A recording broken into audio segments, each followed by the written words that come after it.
8 فروری کے عام انتخابات میں تحریک انصاف نے اپنے آزاد امیدواران کے ذریعے دیگر سیاسی جماعتوں سے زیادہ نشستیں حاصل کیں، جس کے بعد اس کے روپوش رہنما منظر عام پر آنے لگے۔ ان میں سے کئی لوگ 9 مئی کو عسکری تنصیبات پر حملوں کے بعد سے قانون نافذ کرنے والے اداروں کو مطلوب تھے،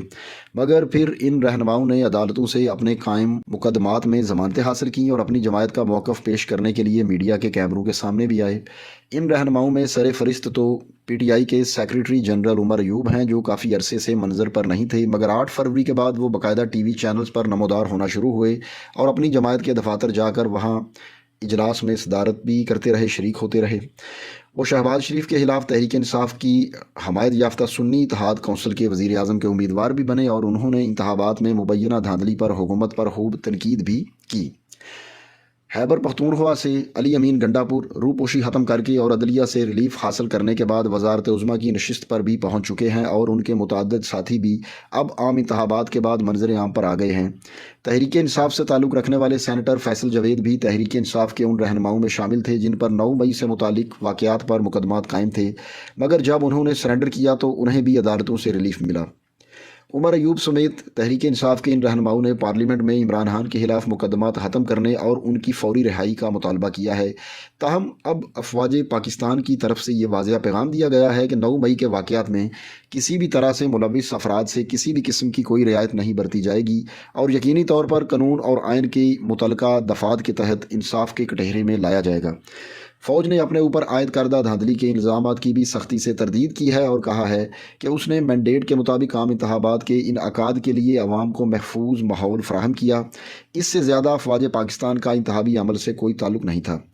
ہم نے یہ جاننے کی کوشش کی ہے کہ فوج کے اس بیان کی روشنی میں تحریک انصاف اور حکومت کے لیے کیا مشکلات اور چیلنجز سامنے آئے۔ پہلے نمبر پر کور کمانڈرز کانفرنس کے اعلامیے کی بات کرتے ہیں۔ پاکستانی فوج کے شعبہ تعلقات عامہ ISPR نے منگل کو army chief general Asim Munir کی زیر صدارت 263ویں کور کمانڈرز کانفرنس کا اعلامیہ جاری کیا، جس میں کہا گیا ہے کہ پاکستان کی مسلح افواج نے دیے گئے مینڈیٹ کے مطابق عام انتخابات 2024 کے انعقاد کے لیے عوام کو محفوظ ماحول فراہم کیا اور اس سے زیادہ افواج پاکستان کا انتخابی عمل سے کوئی تعلق نہیں تھا۔ اس اعلامیے کے مطابق عام انتخابات میں الیکشن کمیشن آف پاکستان کے مینڈیٹ کے مطابق تمام تر مشکلات کے باوجود محفوظ ماحول فراہم کرنے پر یہ فورم یعنی کور کمانڈرز نے سول انتظامیہ، قانون نافذ کرنے والے اداروں اور سیکیورٹی فورسز کی کوششوں کو سراہا ہے۔ اعلامیے کے مطابق فورم نے اس بات پر تشویش کا اظہار کیا کہ کچھ محسوس مگر محدود سیاسی عناصر سوشل میڈیا اور میڈیا کے کچھ سیگمنٹس کی طرف سے مداخلت کی غیر مصدقہ الزامات کے ساتھ پاکستان کی مسلح افواج کو بدنام کر رہے ہیں، جو انتہائی قابل مذمت ہے۔ اس اعلامیے کے مطابق بدقسمتی کی بات یہ ہے کہ گڈ گورننس، معاشی بحالی، سیاسی استحکام اور عوامی فلاح و بہبود جیسے حقیقی مسائل پر توجہ مرکوز کرنے کی بجائے ایسے مفاد پرست عناصر کی پوری توجہ اپنی ناکامیوں کو پس پشت ڈال کر سیاسی عدم استحکام اور غیر یقینی صورتحال پیدا کرنے پر مرکوز ہے۔ اعلامیے کے مطابق فورم نے اس بات پر زور دیا کہ غیر آئینی اور بے بنیاد سیاسی بیان بازی اور جذباتی اشتعال انگیزی کا سہارا لینے کی بجائے ثبوت کے ساتھ مناسب قانونی عمل کی پیروی کی جائے۔ اعلامیے کے مطابق فورم نے مرکز اور صوبوں میں اقتدار کی جمہوری انداز میں منتقلی پر اطمینان کا اظہار کیا۔ کور کمانڈرز نے امید ظاہر کی کہ انتخابات کے بعد کا ماحول پاکستان میں سیاسی اور معاشی استحکام لائے گا، جس کے نتیجے میں امن اور خوشحالی آئے گی اور جمہوری استحکام ہی ملک کے لیے آگے بڑھنے کا راستہ ہے۔ اعلامیے کے مطابق وزیر اعظم پاکستان کے عزم کے مطابق فورم نے اعادہ کیا کہ 9 مئی کے منصوبہ سازوں، اشتعال دلانے والوں، حوصلہ افزائی کرنے والوں اور شہداء کی یادگاروں کی بے حرمتی کرنے والوں اور فوجی تنصیبات پر حملہ کرنے والوں کو یقینی طور پر قانون اور آئین کی متعلقہ دفعات کے تحت انصاف کے کٹہرے میں لایا جائے گا۔ اس سلسلے میں مسخ شدہ ابہام اور غلط معلومات پھیلانے کی نیت پر مبنی کوششیں بالکل بے سود ہیں، جو صرف مذموم سیاسی مفادات کے حصول کے لیے منظم مہم کا حصہ ہیں تاکہ 9 مئی کی گھناؤنی سرگرمیوں پر پردہ ڈالا جا سکے۔ شرکائے کانفرنس نے بعض مذموم عناصر کی جانب سے معاشرے میں مایوسی اور تقسیم ڈالنے کے لیے پھیلائی جانے والی منظم جھوٹی اور جعلی خبروں پر تشویش کا اظہار کیا ہے۔ اعلامیہ میں کہا گیا کہ فورم نے پاکستان کے قابل فخر عوام پر زور دیا ہے کہ وہ مثبت اور متحد رہیں اور ملک کی تعمیر و ترقی میں دل و جان سے حصہ لیں۔ اعلامیہ میں کہا گیا کہ فورم نے پاکستان کے قابل فخر عوام پر زور دیا کہ وہ مثبت اور متحد رہیں اور ملک کی تعمیر و ترقی میں دل و جان سے حصہ لیں۔ شرکاء نے اس بات کا اعادہ کیا کہ پاک فوج پائیدار استحکام، خوشحالی اور سلامتی کے سفر میں قوم کا دفاع اور خدمت ہر ممکن طریقے سے جاری رکھے گی۔ فورم نے اس بات کا اعادہ کیا کہ عسکری قیادت چیلنجز اور خطرات سے پوری طرح باخبر ہے اور پاکستان کی عوام کی حمایت کے ساتھ اپنی آئینی ذمہ داریوں کو نبھانے کے لیے پرعزم ہے۔ اب دیکھتے ہیں کہ تحریک انصاف کے لیے کور کمانڈرز اعلامیے کا مطلب کیا ہے۔ تحریک انصاف کے متعدد رہنماؤں پر 9 مئی کی منصوبہ بندی اور اس عمل میں مشاورت دینے جیسے الزامات پر مبنی مقدمات درج ہیں۔ ایسے افراد یا کارکن جو ان واقعات کا حصہ تھے یا وہ ایسے مقامات پر موجود تھے جہاں توڑ پھوڑ اور گراؤ جلاؤ ہوا تو انہیں گرفتار کر کے ان کے مقدمات فوجی عدالتوں کو بھیج دیے گئے۔ 9 مئی کے واقعات کے مقدمات چلانے کے لیے قائم کی گئی عدالتوں کو سپریم کورٹ نے پہلے غیر آئینی قرار دیا، مگر بعد میں سپریم کورٹ کے لارجر بینچ نے یہ فیصلہ بدل دیا اور فوجی عدالتوں پر عائد پابندی اٹھا لی۔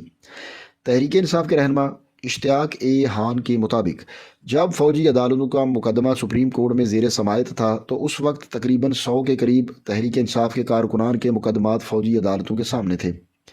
ان کے مطابق اس کے بعد مزید کارکنان کو بھی گرفتار کر کے فوجی عدالتوں میں ان کے خلاف مقدمات دائر کیے گئے اور یوں یہ تعداد تقریباً 150 تک پہنچ گئی۔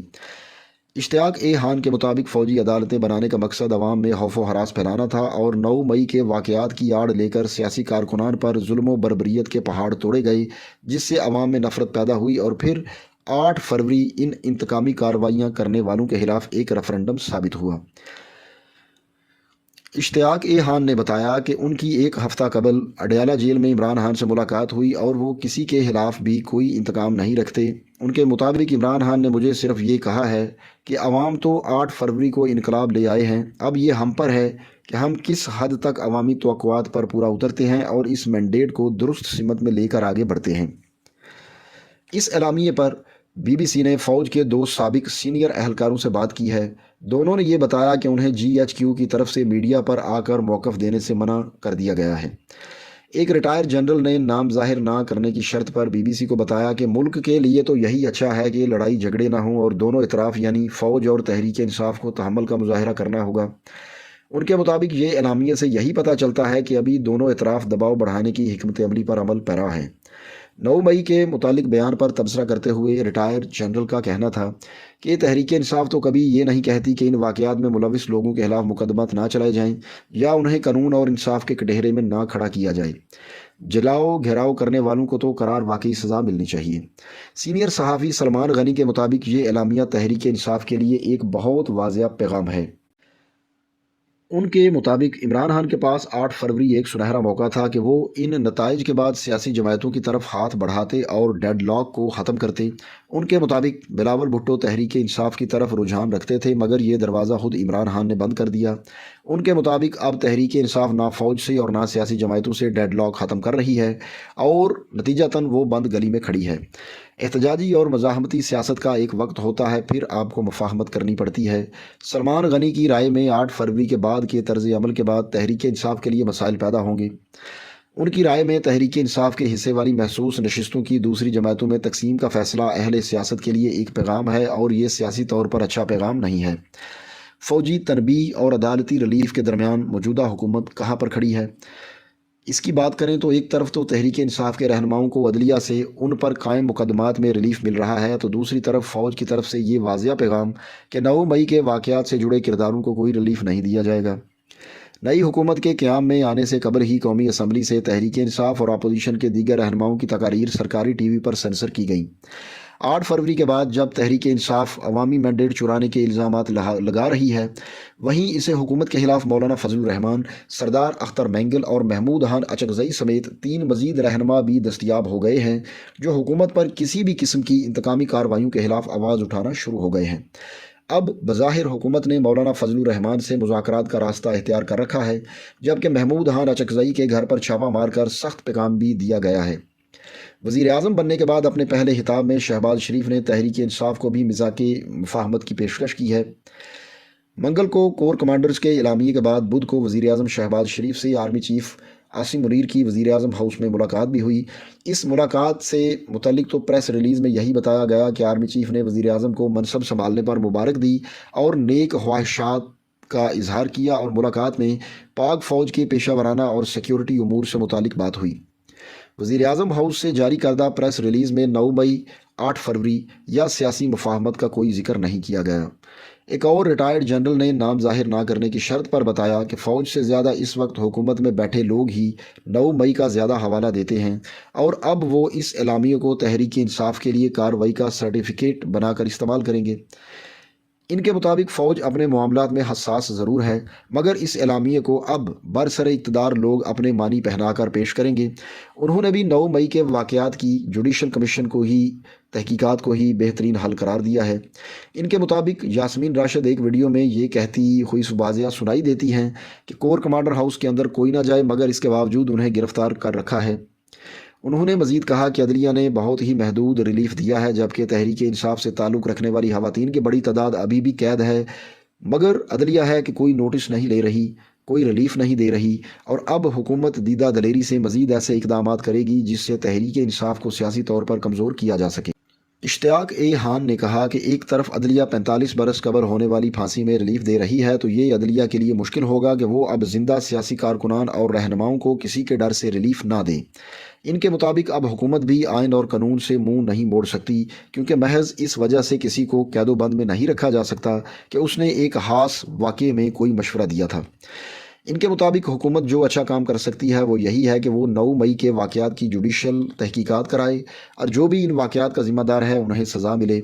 مگر انہوں نے کہا کہ وہ فوجی عدالتوں کو آئین سے ماورا اقدام سمجھتے ہیں، اور اسی وجہ سے انہوں نے سپریم کورٹ میں ان فوجی عدالتوں کے خلاف پٹیشن بھی دائر کر رکھی ہے۔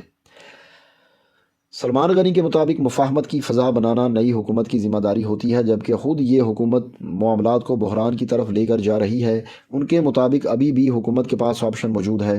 سلمان غنی کے مطابق جب ماضی میں مسلم لیگ نون پر مشکل وقت تھا اور اس کے رہنماؤں پر مقدمات قائم ہو رہے تھے، تو شہباز شریف اس وقت بھی ریاستی اداروں سے لڑنے کی بجائے افہام و تفہیم کی بات کرتے تھے، تو پھر حکومت میں آنے کے بعد وہ اپنے سیاسی حریف سے یہ افہام و تفہیم کیوں نہیں کر رہے؟ ان کے مطابق معاملہ کچھ بھی ہو مگر یہ لوڈ حکومت پر ہی آئے گا۔ اب پی پی کو سیاسی طور پر نقصان پہلے بھی نہیں ہوا اور اب بھی نہیں ہوگا، اس کا نقصان مسلم لیگ نون کو ہوگا، کیونکہ کپتان شہباز شریف ہیں۔ ایک ریٹائرڈ جنرل نے کہا کہ تحریک انصاف جیسی جماعت تو موروثی سیاست کرنے والوں کو راس نہیں آتی، اور اب وہ 8 فروری کا غصہ اس اعلامیے کی آڑ میں نکالیں گے۔ دوستو، یہ بی بی سی اردو کا تجزیہ تھا جو 6 مارچ 2024 کو بی بی سی اردو کی ویب سائٹ bbc.com/urdu پر شائع ہوا۔ اگر آپ کو یہ ویڈیو اچھی لگے تو ویڈیو کو لائک کریں، چینل پر نئے ہیں تو سبسکرائب کریں اور گھنٹی کے بٹن کو دبائیں تاکہ ہماری تمام ویڈیوز کے نوٹیفیکیشنز آپ کو سب سے پہلے ملیں۔ اب آپ سے ملاقات ہوگی اپنی اگلی ویڈیو میں، تب تک کے لیے اللہ حافظ۔